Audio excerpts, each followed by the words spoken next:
there. Have you ever just stared at a sentence and thought, how do all these words actually work together? Well, today we're going to dig into that. But forget all those dusty old grammar rules. Instead, we're going to think of a sentence like a beautiful, living, growing garden. So let's get our hands dirty, shall we? So this is the big idea for today. A sentence is like a garden. And I mean, really think about that. It's not just a jumble of words thrown together, right? It's a living, breathing thing where every single part has a job to do, all working together to create something, well, meaningful. Okay, so if it's a garden, how does it actually grow? I mean, a garden doesn't just pop up out of nowhere, all perfect and complete. It's got to start somewhere, right? It starts with something tiny but absolutely essential. And for our sentence garden, that starting point is a single seed. And that little seed, that's our very first grammar part. We call it the subject. You can really think of it as the seed of the sentence. It's the absolute beginning, the core that everything else is going to sprout from. So what is the subject? Just think of it like the main character of a story. It's the who or the what the entire sentence is talking about.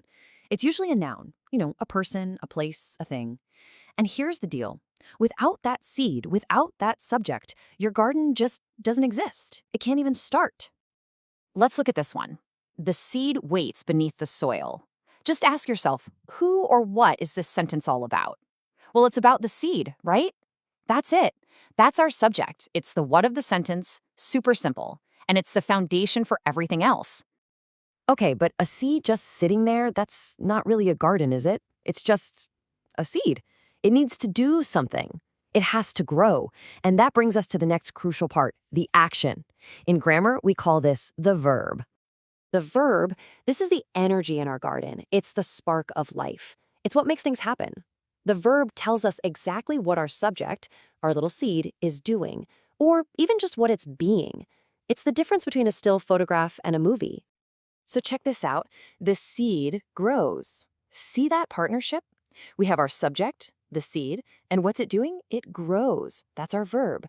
And those two things together, subject and verb, that's the most basic sentence you can make. It's like the first little green sprout pushing up through the dirt in our garden. All right, so our garden is growing. The action from the verb, it has to lead somewhere, right? It produces something, maybe a flower, maybe some fruit. Well, that result, the thing that gets the action, that's what we call the object. You can think of it as the harvest of our sentence.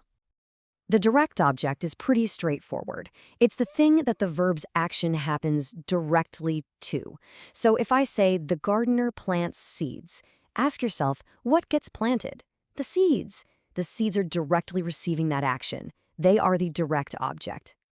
Here's another one, just to make sure we've got it. The tree produces fruit. So, who's the subject?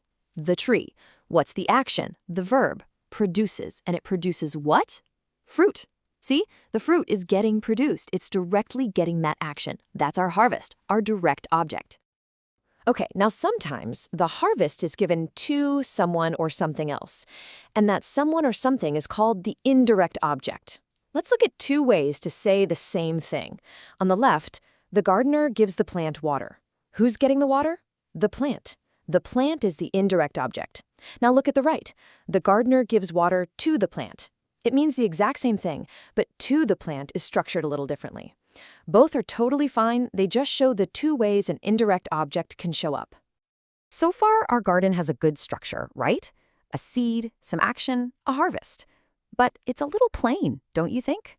It's time to add some color, some detail. In grammar, the words that do this are called complements. They literally complete an idea by describing something. Let's start with a subject complement. And hey, the name pretty much gives it away. It describes the subject. It doesn't get any action. Instead, it hangs out after a special kind of linking verb, words like is, seems, or becomes, and its whole job is to tell us more about our subject, our original seed. Here's a super classic example. The rose is red.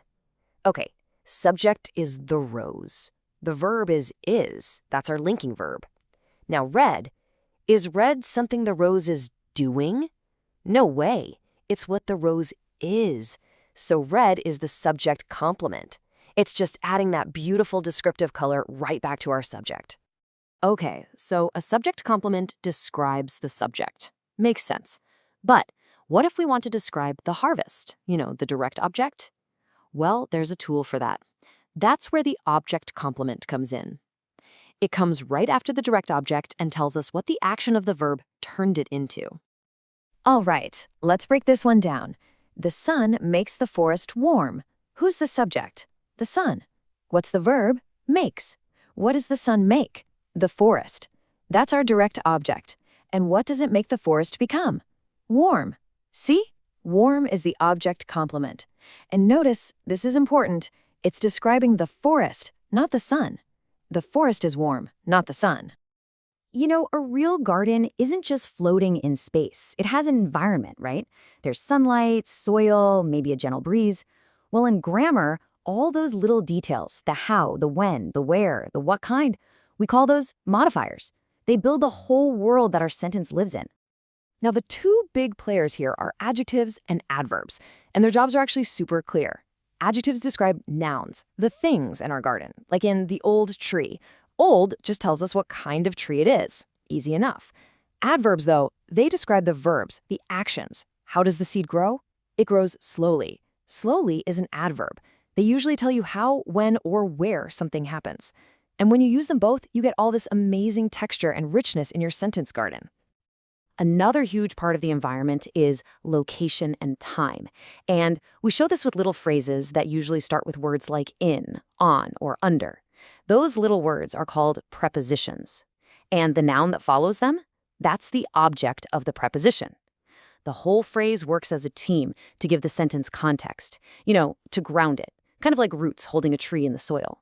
So in this sentence, the roots grow under the ground. Under is our preposition, it's telling us where. And the ground is the object of that preposition. The whole chunk, under the ground, tells us the location of the action. Simple as that. Okay, wow, we've got all our pieces, right? We have the seed, the action, the harvest, all the colors, the whole environment.